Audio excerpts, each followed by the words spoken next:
안녕하세요. 아들 하나, 딸 하나 키우고 있는 어린이 치과 전문 치과 원장 손주효라고 합니다.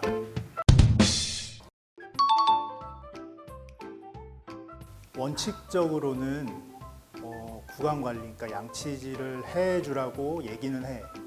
근데 현실적으로는 나도 마찬가지로 애를 둘을 키워봤지만 그 양치질을 해주는 게 현실적으로는 어려운 게 사실이야. 그래서 더군다나 이제 이빨이 없는 경우에는 이도 없는데 양치질 해봐야 무슨 효과가 있을까라고 의문 갖는 경우들이 있는데, 보통 그 눈에 보이지는 않지만 이가 없어도 우리 입안에는 이제 세균들이 좀 번식을 하고 있기 때문에 그런 세균들로 인해 가지고 충치가 생길 가능성이 있기 때문에 좀 미리미리 양치하는 습관을 좀 들여주는 게 제일 중요하고, 그 다음에 현실적으로 사실 그 아이들 입안에 그 세균이 번식을 하는 거의 그 원인, 매개체는 좀 충격적이긴 하지만 대개는 엄마들에게서 그 세균이 옮아오는 경우가 가장 많기 때문에 사실은 엄마들의 구강 관리도 가장 중요할 수가 있는 거지.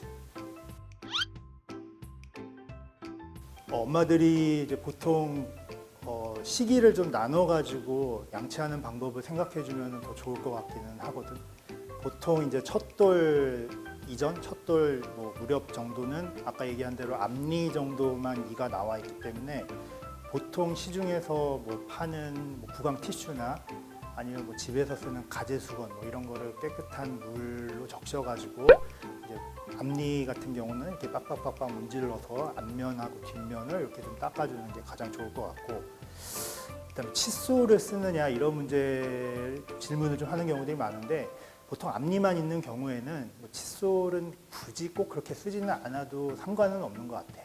그래서 보통 이제 한 18개월, 14개월에서 18개월 정도에 이제 첫 번째 어금니가 나오게 되면 이제 그때쯤서부터 칫솔을 가지고서 어금니 그 씹는 면을 이렇게 닦아주는 그런 거를 좀 시도를 좀 하면 좋을 것 같고, 어금니가 좀 깊이 있기 때문에 엄마들이 이제 칫솔을 넣어가지고 깊이 닦을 때 아이들 입이 작기 때문에 좀 잘 닦기 어려워하는 경우들이 좀 많이 있는데, 이제 그런 경우에 조금 좀 더 조심을 해가지고 주의를 해서 좀 깊숙이 넣어가지고 좀 닦아주면 좀 좋을 것 같아.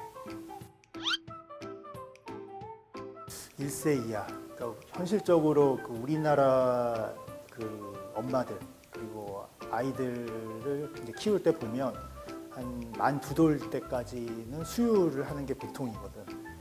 근데 이제 수유는 상관이 없는데 수유 중에서도 밤중 수유가 이제 가장 문제가 되는 경우들이 좀 많아. 더군다나 이제 어떤 아이들은 밤에 잠을 자기 위해서 이제 가끔씩 칭얼거리면 이제 수유를 시켜주는 엄마들이 좀 있는 경우도 있지만, 아이들이 좀 고집이 센 경우에는 매일 저녁 수유를 하는 경우들도 있거든. 매일 저녁 밤중 수유를 이렇게 물고 있다가 잠이 들고 이러면 입안에 우유기가 이제 남아 있는 채로 잠이 들기 때문에 이제 그런 경우에 그 우유가 그 치아랑 잇몸 사이에 스며들어 가지고 치아를 부식시키는 원인이 좀 될 수가 있거든. 그거를 좀 조심을 해야 되는 게